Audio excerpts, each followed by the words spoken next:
एक मैया का नाती बीमार हो गया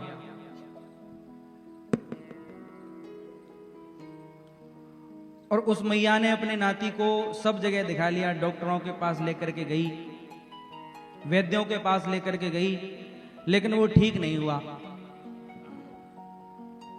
तो किसी ने उस मैया से कहा, मैया अपने गांव के बाहर एक महात्मा रहते हैं, बड़े सिद्ध संत हैं, एक बार तू उनके पास अपने नाती को लेकर के जा, शायद उनका आशीर्वाद लग जाए। तो वो मैया अपने नाती को लेकर के वो महात्मा के पास गई। महात्मा की बड़ी बड़ी जटाएं थी, जटा वाले बाबा के नाम से वो प्रसिद्ध थे। मैया ने जाकर के महात्मा से कहा, महाराज मेरा नाती बड़े दिनों से बीमार है, आशा लेकर के आपके पास आई हूं, सब जगह गई लेकिन मेरा नाती बिल्कुल ठीक नहीं हुआ। महात्मा कहने लगे, मैया मैं तो कुछ जानता नहीं हूं, वैद्यों के पास डॉक्टरों के पास लेकर के जा। मैया कहने लगी, बाबा आप तो आशीर्वाद दे दो, मुझे विश्वास है आपके आशीर्वाद से मेरा नाती बिल्कुल ठीक हो जाएगा। अब महाराज ने क्या किया, ऐसे ही कुछ सूझा नहीं तो ऐसे ही उन्होंने अपनी जटा में से एक बाल उखाड़ा और बाल उखाड़ करके उस मैया के नाती के हाथ में बांध दिया। और बांध दिया तो कहा, मैया तेरा नाती अगर ठीक हो जाए तो ये बात किसी से कहना मत। बोले ठीक है बाबा, मैं किससे कहूंगी, मुझे क्या मतलब है किसी से कहने से। मैया आ गई घर और कुछ दिन बाद उसका नाती बिल्कुल ठीक हो गया।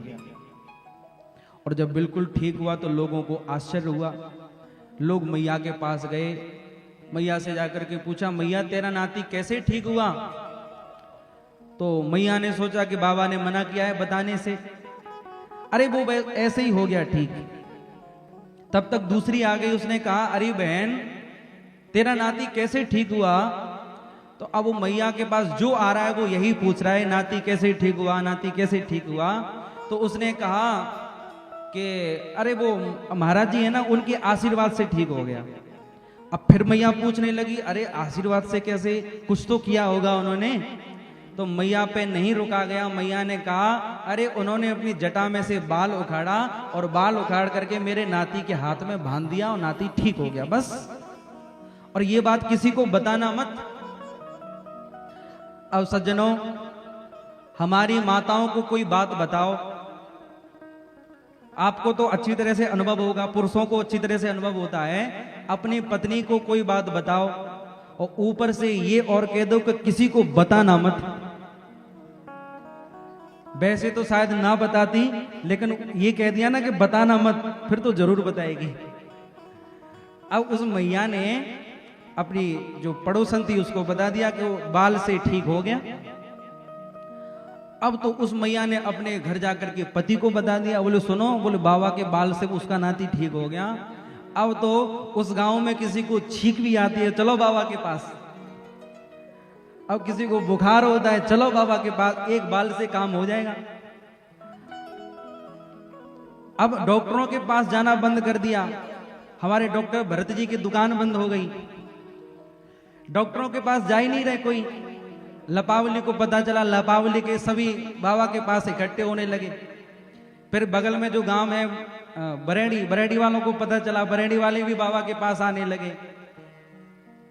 अब तो दूर दूर से लोग बाबा के पास आने लगे, बाबा एक बाल मिल जाए, बाबा एक बाल मिल जाए, बाबा एक बाल।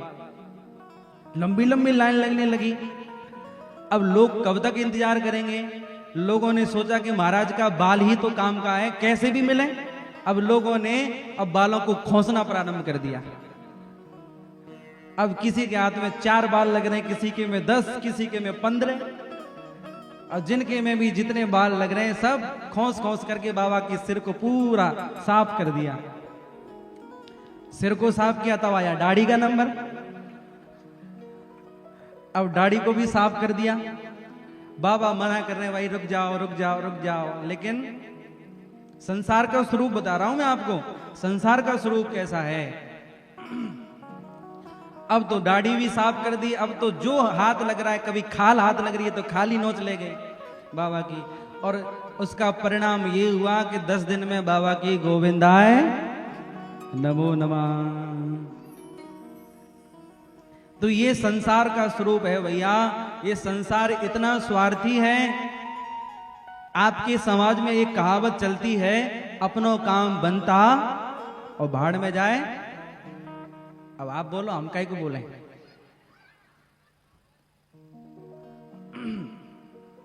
तो ये संसार का स्वरूप है। संसार बड़ा स्वार्थी है। स्वार्थ के कारण बाबा को भी नहीं छोड़ा। तो भरत जी भी जानबूझ करके बोल नहीं रहे कि संसार में बोले तो गए काम से, बोलेंगे नहीं।